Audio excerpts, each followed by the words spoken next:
Good morning. I'm Vice Mayor Shanika Smith, the Chair of the Boards and Commissions Committee, and I'd like to welcome you all to the July 27th remote meeting. All council committee members and staff are participating virtually. This is our last virtual meeting. We will meet in person in August. To help our audience follow along, I'll state each section aloud. We are streaming live on the Virtual Engagement Hub, which is accessible through the Virtual Engagement Hub link on the front page of the city website. We also have an option for the public to listen live by phone. For those of you out there with us today, welcome. For today's meeting, we have the option for people to call in and comment live during the meeting. To call in and comment live, use the same number, 855-925-2801, meeting code 9478. Your phone will be muted and you will hear the meeting live. At this point, speakers will need to push *3 to enter the speaker queue. I'll go down and introduce each member of staff and council who are with us today. When I call your name, give us a quick hello. Councilwoman Antoinette Mosley. Good morning. Councilwoman Kim Roney. Good morning. Assistant City Manager Richard White. Okay. Deputy City Clerk Sarah Gross. Good morning. Assistant Clerk Jerry Goldberg. Good morning. All right. Can I get a motion to approve the June 8th meeting minutes? So moved. Second. Okay, I'll do a roll call vote for approval. Councilwoman Mosley. Aye. Councilwoman Roney. Aye. And myself, aye. Minutes have been approved. There were no pre-public comments received. Do we have anybody in the speaker queue, or are we all clear to receive public comment? Taking one look, 1 second. Okay.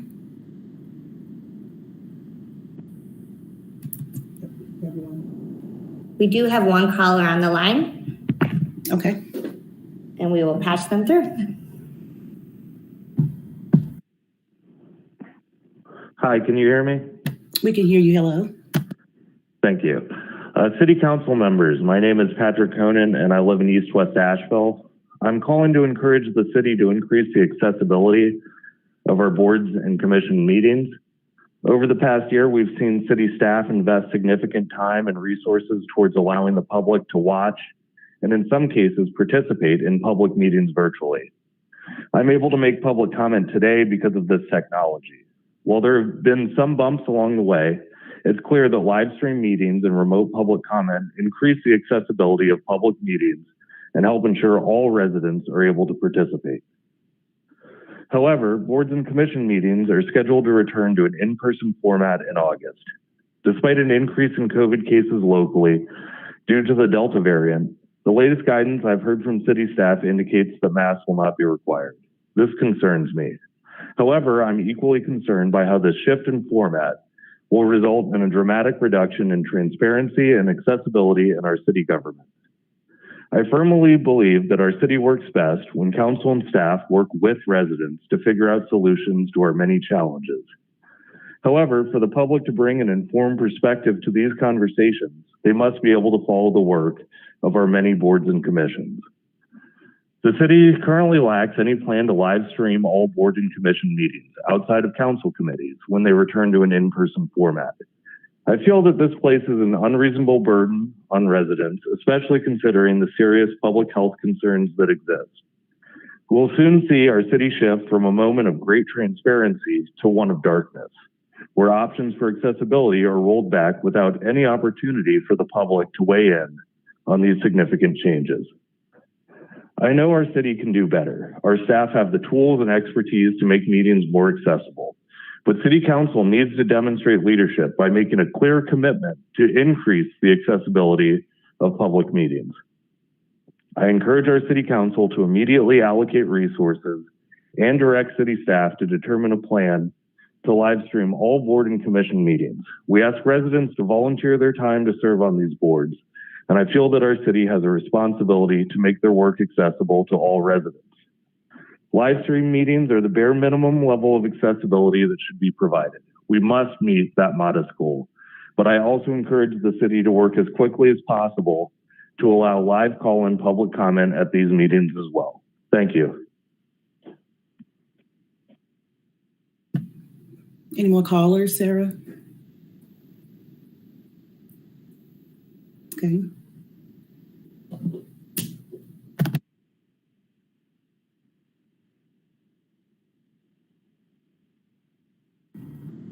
Yes, one more who I'll patch through.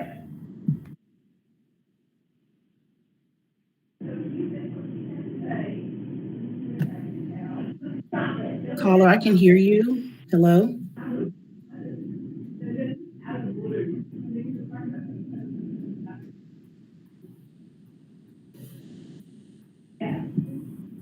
Caller, you're live if you can hear me. It appears they have left the call.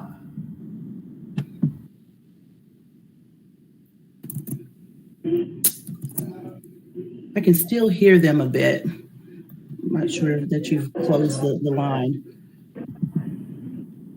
Caller 5724.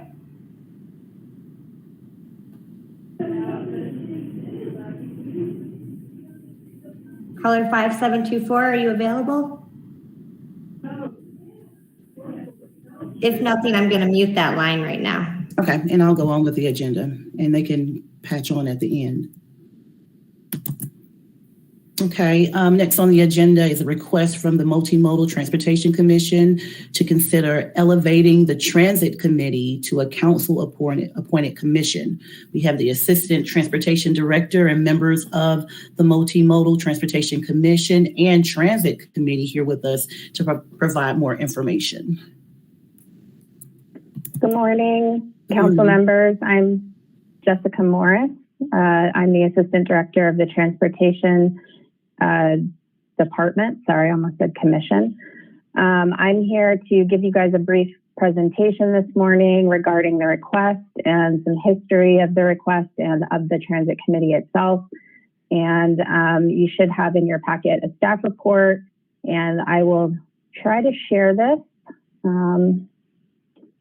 Hopefully, I'm going to turn off my camera because sometimes my computer works better that way.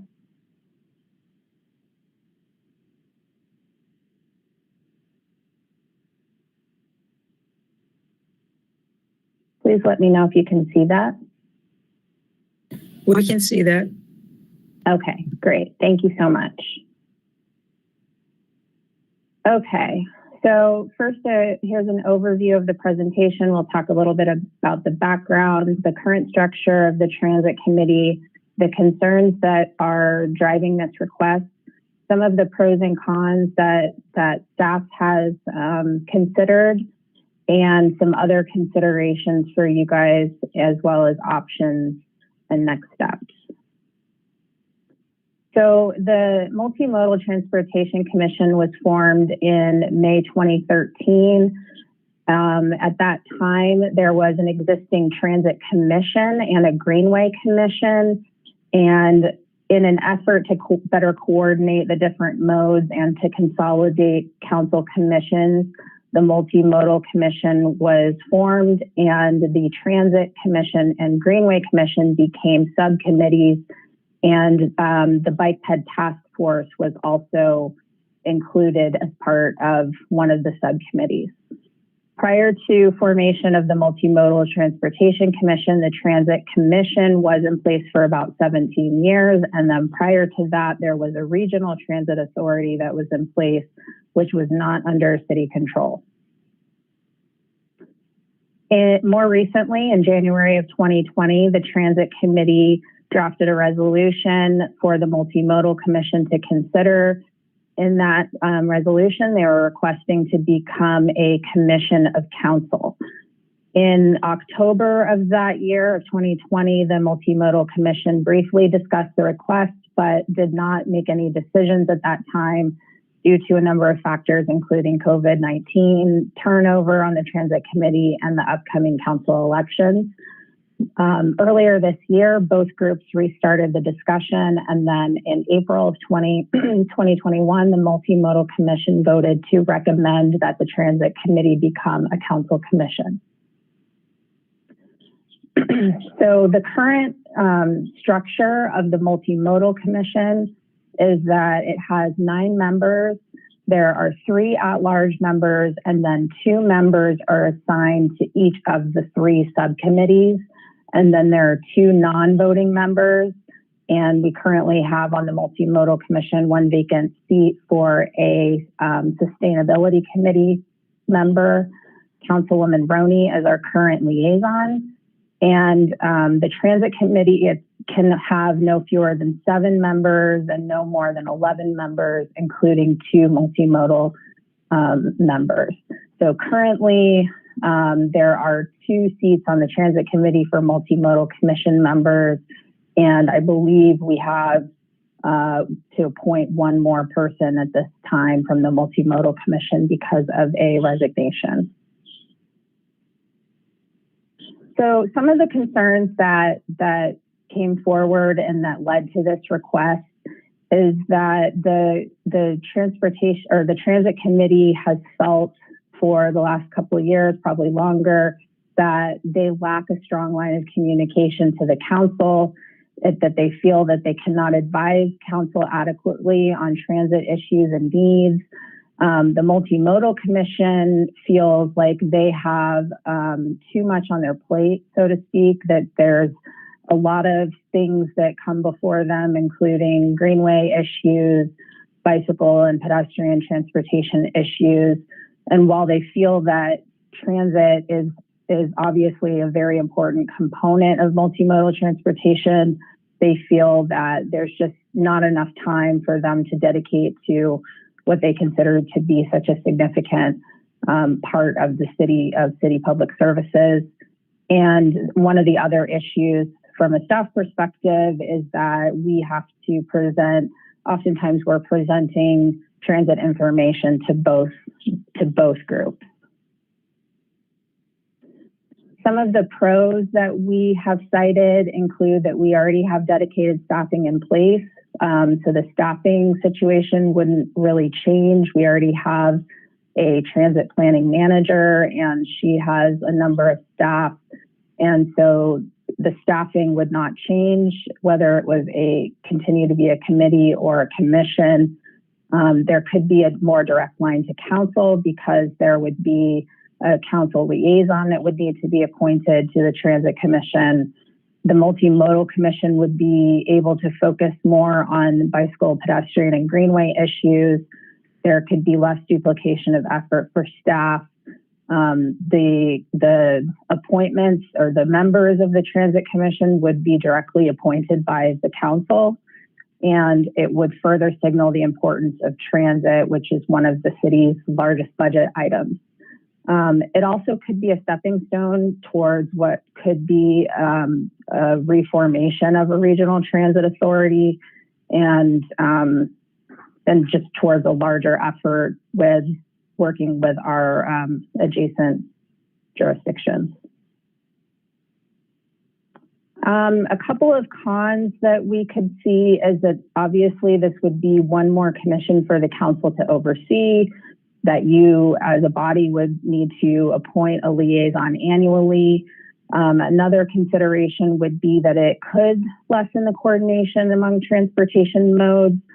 I personally think that this would be maybe not as big a concern because both transit and greenways, bicycle and pedestrian issues all fall under the transportation department.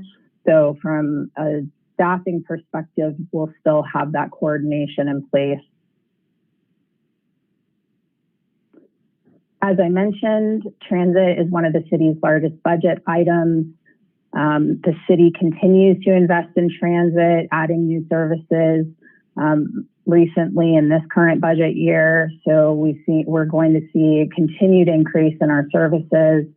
And one thing that we could consider if we decided to move forward with this is that we would need to, create bylaws and a new structure, and we could design a new transit commission to ensure that there's continued coordination. So for example, we could include members of the Multimodal Commission and still have crossover that would facilitate that coordination. So the options that we have are do nothing, leaving the current structure in place. You could create a transit commission. So we would draft a new ordinance establishing the commission. We'd revise the multimodal commission ordinance, appoint a liaison and members, and all of those sorts of logistical things. And then there could be other alternatives that we can consider. We haven't developed any at this time, but that there may be something else that we could look at. And so staff has not, staff from the transportation department has not made a formal recommendation.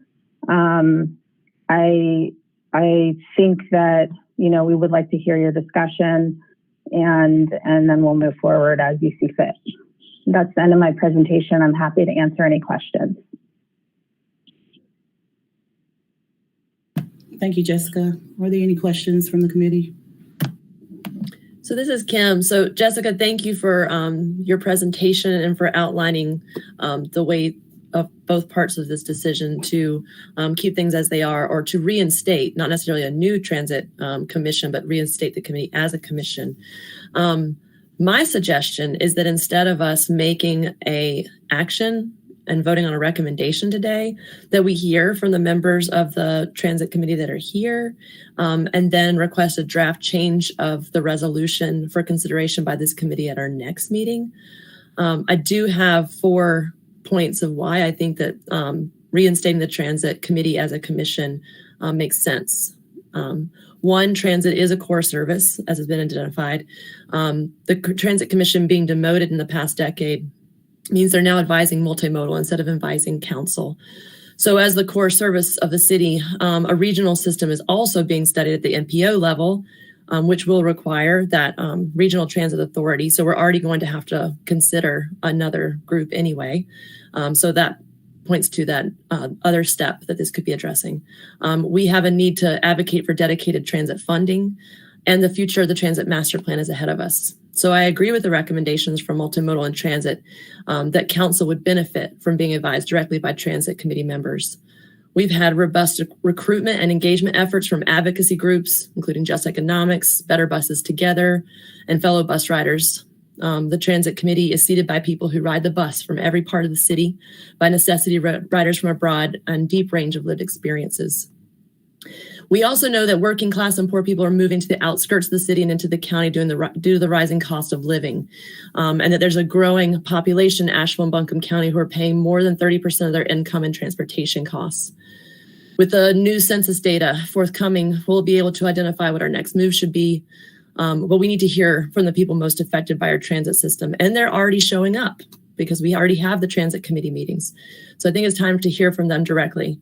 Additionally, with the future of the Multimodal Transportation Commission, we're in the final processes of the Close the Gap survey. We have significant ADA compliance issues to address. So the multimodal could really focus on greenway, ADA accessibility, and bike and pedestrian issues, in addition to the I-26 connector and right-of-way closures they already address. So my suggestion is to keep that transit committee multimodal liaison so we can ensure that communication, as well as helping keep transit within the multimodal goals and scope of work. Thirdly, this will help our council vision and priorities. Transit is at the intersection of economic mobility, equitable access, and environmental stewardship.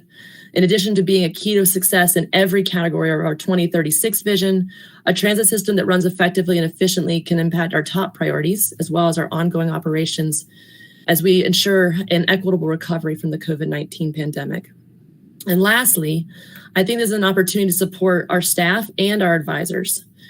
During my time serving on the Multimodal and Transit Committee for 4 years, I've served with Black and Brown, LGBTQ+, veteran, faith leader, neighbors in recovery, transportation planners, disabled neighbors, nonprofit staff, and people of all ages who ride the bus to these meetings. I've heard really difficult conversations and praise reports, and I've seen advisors catch details that made big changes in the meetings. One example is when we were going through the transit master plan process. Then advisor Calvin Allen pointed out the need to duplicate service on the S4, and that serves the South Side. And Bruce Emery, who also serves on the Transit Committee and Multimodal, noted that if we interlined the northbound routes with the S4, that we could double the service to the south side without having additional costs. And so people from the Transit Committee were able to make those changes that were missed by the planners and the staff and the consultants.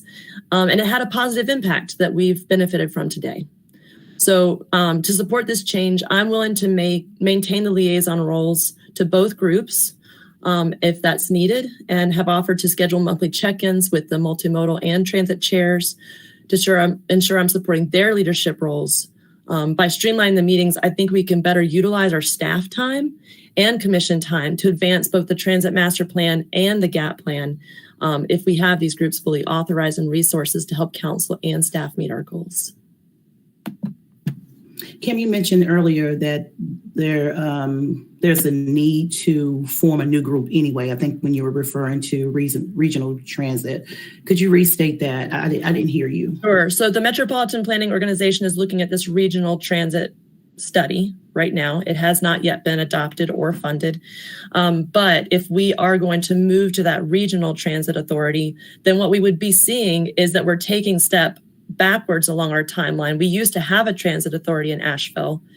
And then with the management company coming in, we bumped it down to a transit commission. And then we put it underneath the umbrella of the multimodal. So by stepping back into a transit commission, we're further prepared, I think, to move back towards a transit authority so that we're looking holistically at the needs of the city and the county and ways that people can move without a car. When we look at the data of how North Carolina is growing, we see a lot of people that are aging in place. So our elders, but also young people and families and folks who may not have access to a car. Those numbers are growing exponentially with our population growth. So I think we're going to need a bigger plan to look at the budget plans and policies, not just for Asheville, but for us as a hub for the whole region. Mm-hmm. So you proposed this, and you also suggested at the beginning of your comments that you have a pathway forward. Restate that as well. So my suggestion today was to hear from Rachel Sorensen-Cox, who's here and is the chair of the Transit Committee. And then because we have the recommendations from multimodal and transit already, that we not vote for a recommendation today, but at our next opportunity for the Boards and Commissions Committee to review the updated resolution to reform the Transit Committee back to a Transit Commission so that we have time to absorb all of this information and make sure that we have all the details ironed out instead of trying to rush through and push a recommendation today. I think we have time to get this right. Okay. Hi, Rachel. Would you like to make your comments now? I would. Thank you so much, Councilwoman Smith, for this opportunity. As Councilwoman Roney mentioned, my name is Rochelle Sorensen-Cox. I am a longtime resident, an employee and volunteer in the city of Asheville. I relocated here from Utah in 1995, and I've had just a myriad of jobs. My residence has mostly included the 28801 and the 28806 zip codes. So I'm downtown and in it. I have done a myriad of things, including learn to become a bus rider. I currently do not own a vehicle or a valid license to drive. So as a 50-year-old working single mom, I rely on the bus system to do everything, including navigate myself and my 13-year-old daughter when she's in my custody, which I share with her other mother who is a employee of the city of Asheville. So our family, my life, I couldn't be more invested in this community and in just really supporting the infrastructure and the well-being of the citizens and the community as a whole. As a bus rider, I've learned some really, really valuable life lessons about being on time, being organized, and really getting to know the city in a way that is crucial to my survival. When I I rely on the W-2 to get to work and back. I sell furniture at the Asheville Outlet Mall. And prior to that, I've worked downtown. So to come to a meeting when these meetings become virtual again or in person again, I can either access the W-1, W-2, or W-6, transfer at transit, and take the W-E1, W-E2, or 170 to the meeting, or I can walk the couple blocks. But it's those kind of things, and the time and the energy and the cost and the seat on the bus and the interactions I'm going to have along the way that weigh in to every decision I make about how I navigate myself and my family in this city. I have seen the city change exponentially in the 25 plus years that I've lived and navigated downtown. I've been an active member of the Asheville Downtown Association, and right in the middle of all of the issues, I am just as sick as everyone else at seeing needles at my bus stops. And I also love that the bus stop is there to get me where I need to go. I've been a necessity bus rider since 2017. And I say all that to just say that I am committed to this plan. I support Councilwoman Roney move to pump the brakes and see the long haul. I see the need as a working person to expand the system. We've got to get our neighbors in and out of communities that are more than just downtown. And I see the growth every day. I sell furniture, so I know how much money, how many resources, how many people are moving into this town. It's here. And it's really time to just capitalize on buses mean business. I am able to get everything I need to get done on a $200 transportation budget for my whole family. And actually, because I'm on this transit committee and I give my time, I mean, a lot of times I won't break it down in terms of time and money, but I got a free pass. And so I'm on the bus. So anyway, I say all of this to I support this. I'm happy to be a part of the team as the transit chair. I really hope that we can move forward in this way. And I appreciate the time and the energy, and also the opportunity to speak on behalf of my other transit committee members, who are a diverse and amazing group of people who are willing to do the work. So thank you. Thank you, Michelle. Are there any other people from the transit committee or the commission who would like to share comments right now?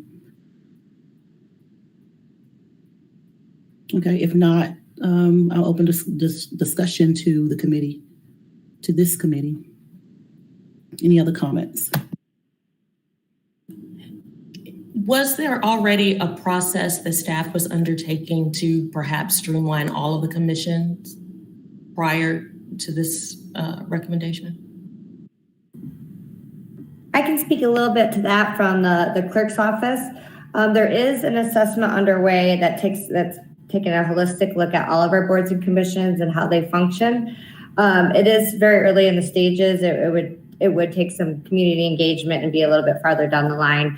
But I do want to note that is happening, and that's something that this committee will be looking at in the future. So just noting that. And what was the purpose of that push to start thinking about consolidation or merging some of the commissions? Yeah, so the assessment began, with just years of, we get exit surveys from our outgoing members.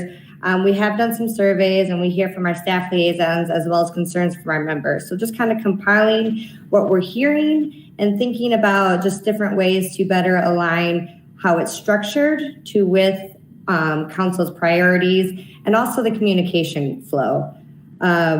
Just how recommendations are made and how they are staffed. So just, again, taking that holistic look on where improvements can be made. And I feel that first of all, I feel a need for consolidation, but given the purpose of consolidation, I do feel that the Transit Committee fits the bill as far as being directly in alignment with council priorities. A high demand to have some of the communication being streamlined straight to council. Because public transportation is directly aligned to people's well-being and it supports the working class. I am definitely in support of it, but I'm in support of both. So as you consider your consolidation plan, I hope that by then this committee would have a recommendation to move forward to council. We'll have a rich discussion about why this should be prioritized, and maybe it can fit in your final plan when you roll it out. And we'll see this happen. It's not much work to do. As Councilwoman Roney stated, the bylaws are already somewhere. We might have to dust it off, but it's just a reinstatement. So I'm in support of this direction. I look forward to whatever the future actions around this are. So this is Kim.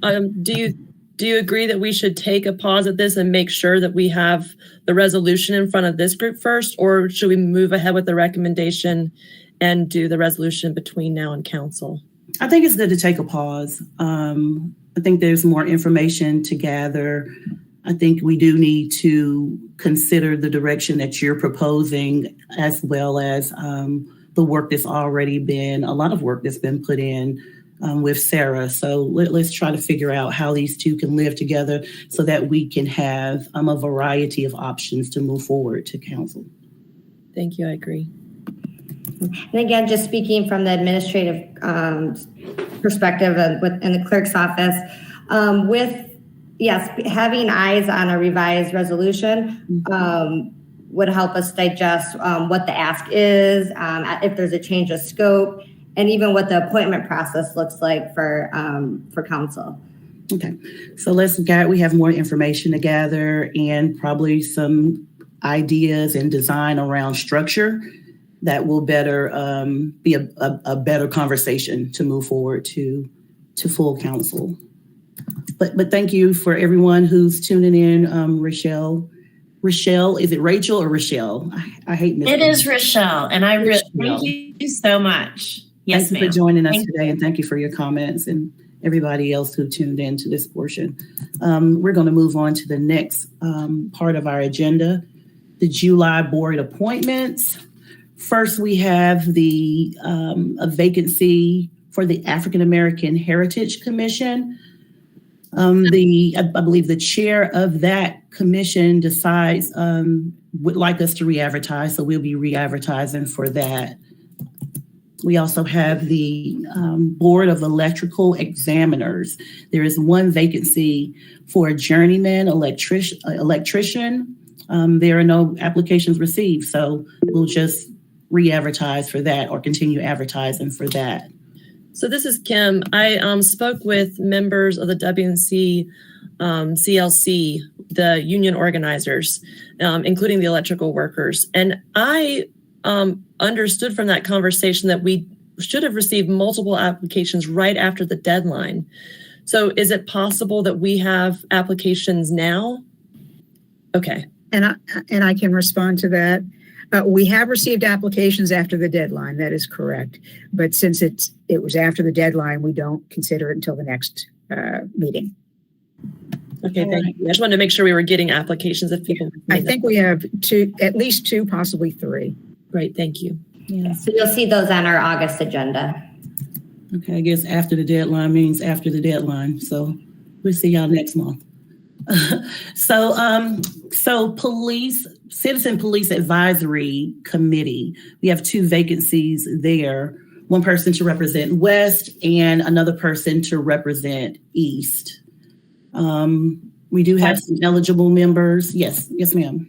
Oh, I'm sorry to interrupt. On the sheet, it indicates that we have not heard back from one of the members, and I've spoken with Mr. Hayes, the West representative. Okay. Who is in fact interested in reappointment. Okay, that's good. And I was going to ask if somebody reached out to Mr. Hayes because he's pretty active in volunteering. So shouldn't be that impossible to contact.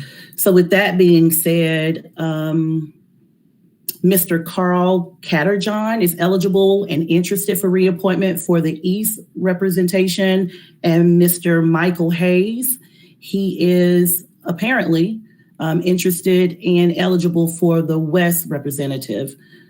Do I have a motion for those two reappointments? So moved.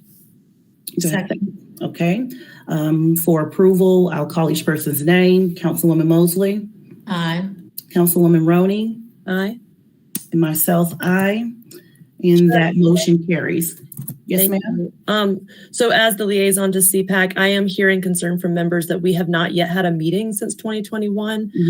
I just wanted to state publicly that that concern is heard, and that we do need to meet if we're going to ask people to continue to serve. And I'd like to know we had a lot of strong applicants. But those applications stay in the pool for a year, right? And I think we do have some upcoming vacancies, if I'm not mistaken. So look forward to reviewing those applications if any vacancies come available. Okay, so we're moving on to the Historic Resources Commission. We have one vacancy, and I will re-advertise for that.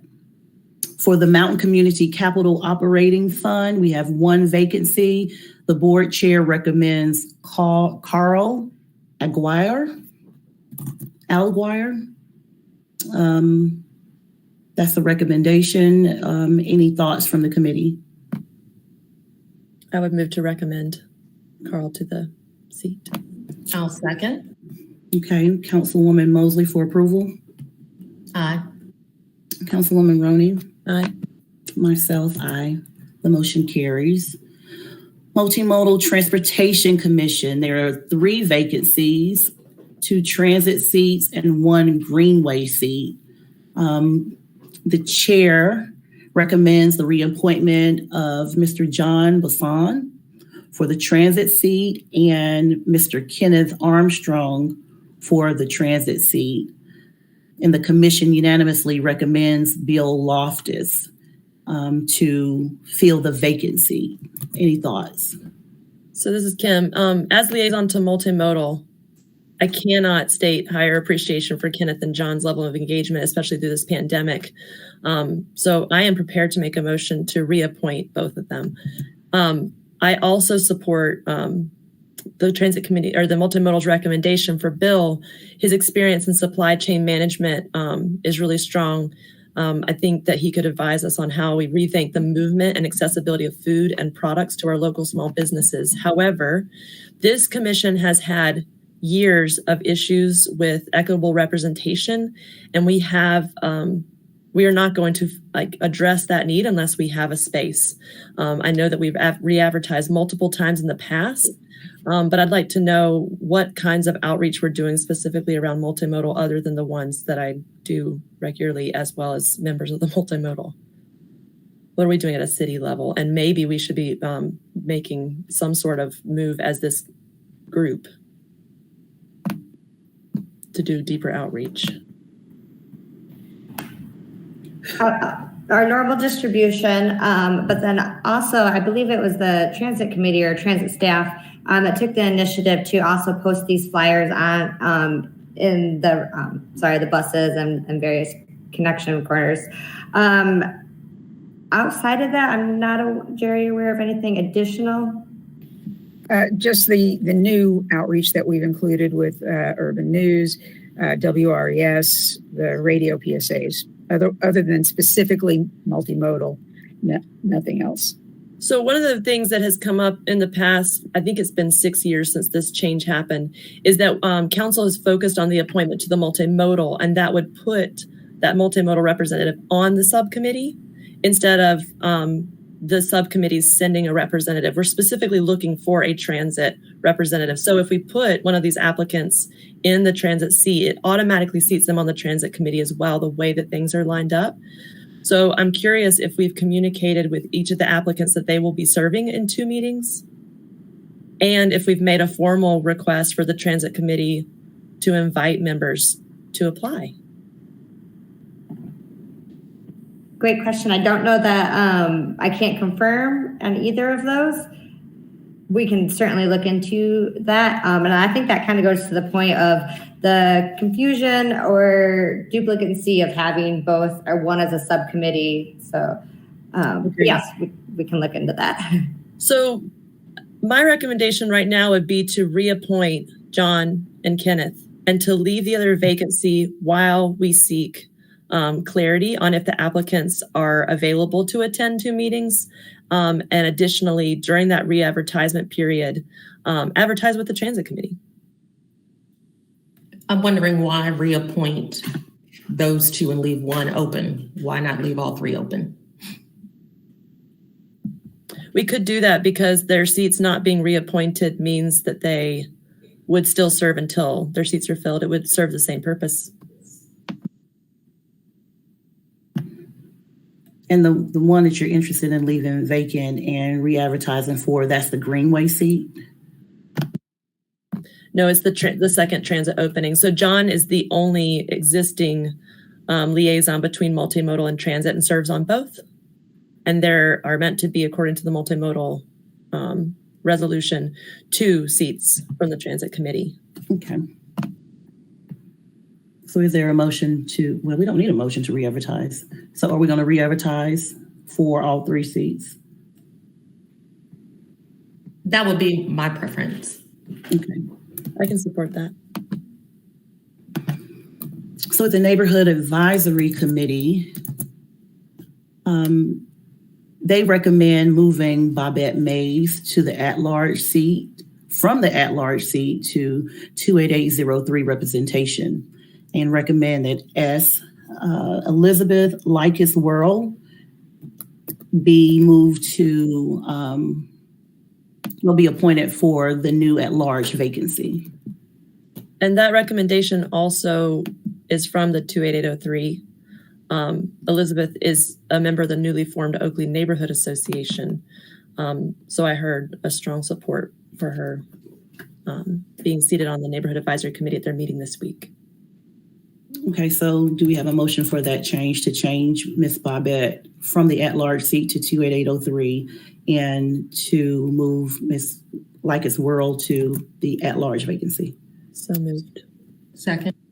Okay. We'll do a roll call vote for approval. Councilwoman Mosley. Aye. Councilwoman Roney. Aye. Myself, aye. The motion carries. Next, we'll discuss and provide guidance to the clerk's office about the appointments for the TDA and Planning and Zoning Commission. We have some options here if we want, for this appointment process, if we want to hold an essay and or interviews for both. And we have to also discuss for each which candidates are going to move forward to through whatever process we decide. So I'll just open up the discussion. I can just say that I'm in favor of an interview process for both. And if there is support there, I guess we can probably discuss the application pool, the interview pool. I support the interview process as well for both. When you say discuss, I support the interview process. When you say discuss the interview pool, are you saying how we go about, like, do we reduce the number? Do we interview everyone? Is that the process you're wanting to discuss? Yeah, and I think the only one is probably planning and zoning. I think they had a number of applications submitted, but only have 2 seats vacant. There, we got some recommendations from the chair as well as some staff input.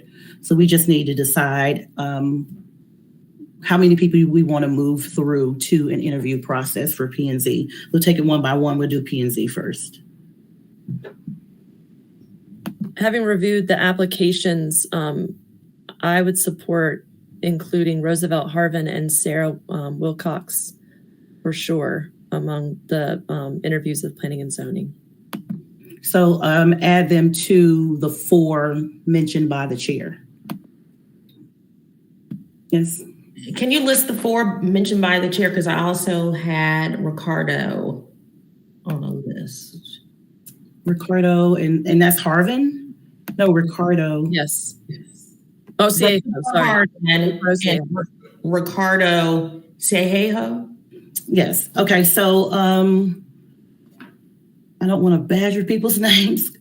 Cajulio, Bussy, Sejeho, Harvin, Wilcox, and the last one, I can't read my writing. It begins with a B. Let me go to my script.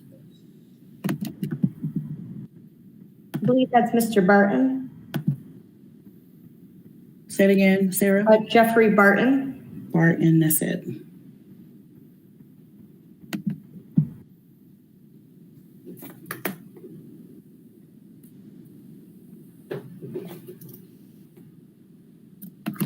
So there's 6 individuals to interview.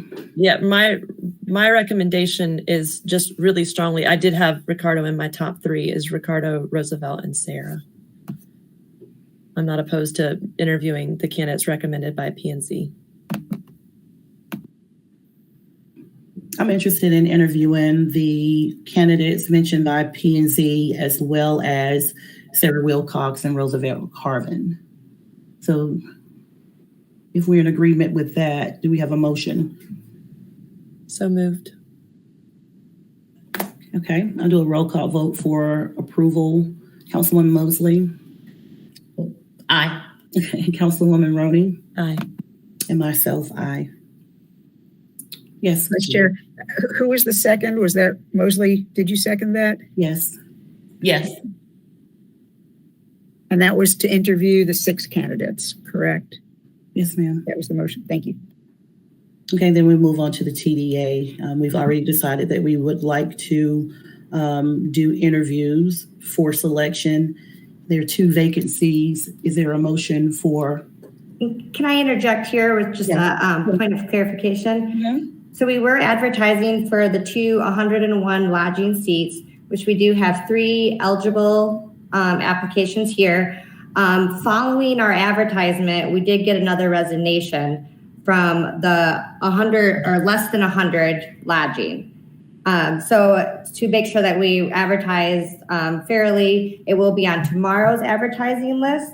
So we expect to see more applications for that seat. And so we would still do the same timeline. We'd be looking at interviews on September 14th. But I want to note that in addition to the 2 101 that we're looking at today, there will be an additional seat for less than 100. Okay, Kim, you have feedback? Yeah, so I've been following a conversation about clarification on homestay permit holders, which are less than 100 rooms and do pay occupancy taxes, which means they're not eligible for the non-occupancy tax seat. But the language updated 3 years ago at the state level no longer reads as possible for a homestay permit holder to be seated. But I understand it does allow for a property management company with a real estate license. So we know that there's language that needs to change around our TDA. And I believe strongly we need to have homestays at the table. But we do right now only have 3 eligible for the over 100. So my recommendation would be to interview all 3. But I think I also hear Sarah saying that the resignation happened after the application deadline. Is that what you're saying?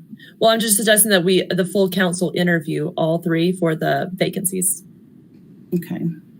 And so those 3 eligible candidates are for the 101, which we advertise for. We'll be advertising for a different seat, which is less than 100.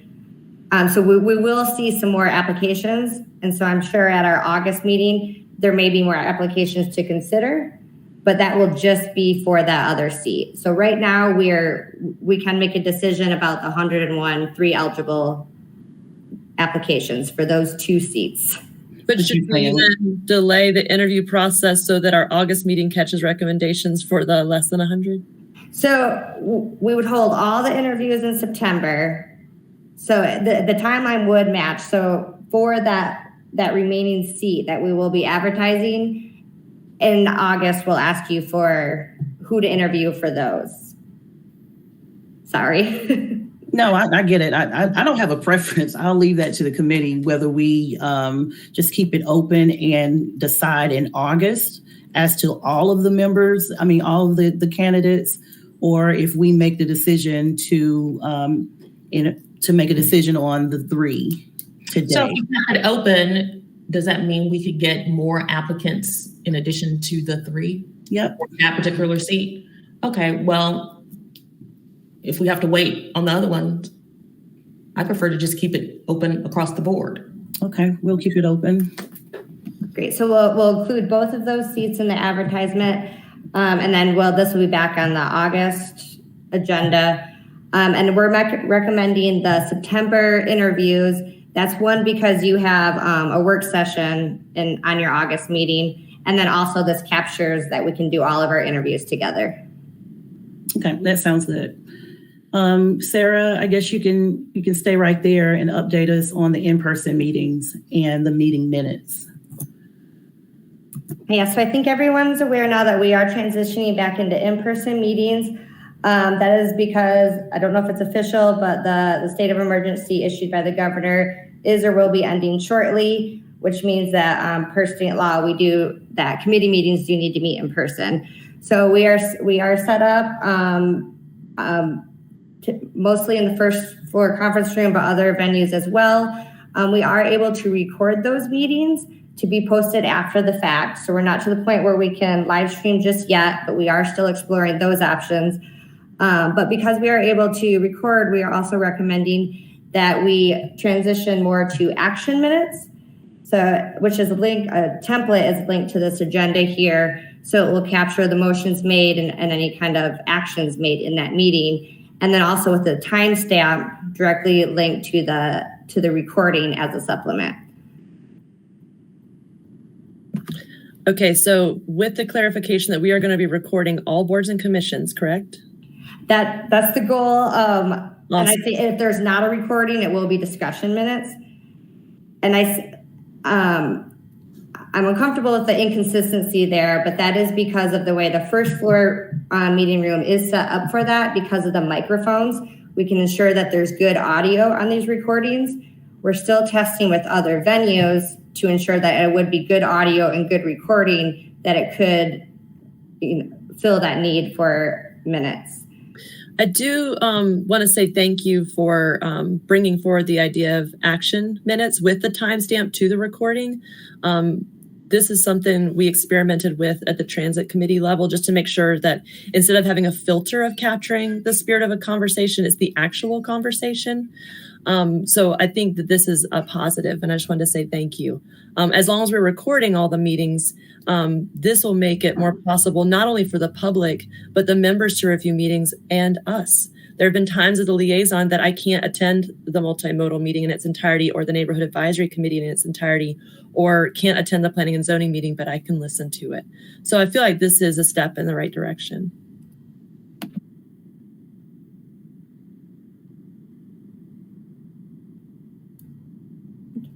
Is there any information about our August meeting? Oh, yes, I did want to. So there is one council meeting in the month of August, and that's August 24th. The first meeting is canceled. So I wanted to propose to this group that we also reschedule our boards and commissions meeting to be that August 24th as well. Okay. And that will be our first back to in-person. Council committee meetings are still live streamed, so we'll be set up to do that. Kim, you had a comment? So going back to the in-person meetings, we are getting feedback already with stated concerns about returning to in-person meetings, acknowledging the benefit of social interaction. There are risks with meeting indoors while not following the guidelines known to reduce the spread of the virus. So I'm concerned that this is an additional risk for our volunteer advisors and may result in understandable lack of attendance. So I have heard the requests of advisors asking to promote mask wearing explicitly, and they have also suggested an increase in ventilation as well as distance seating. So I just think that it needs to be named in the meeting that it has been expressed by our volunteers that serve on boards and committees, and it has been heard. Yes, and I've heard some feedback as well. And there is the internal COVID response team. They are meeting and are aware to think about how do we communicate, what are our precautions, what is our protocol. So I do hope that there will be some future guidelines we'll share. Thank you. Okay, I'll now open up the live public comment for a period of time. Do we have any callers in the speaker queue? There are no callers in the queue. Any other comments from the committee? All right, if none, I'll adjourn the meeting. I'll see y'all soon.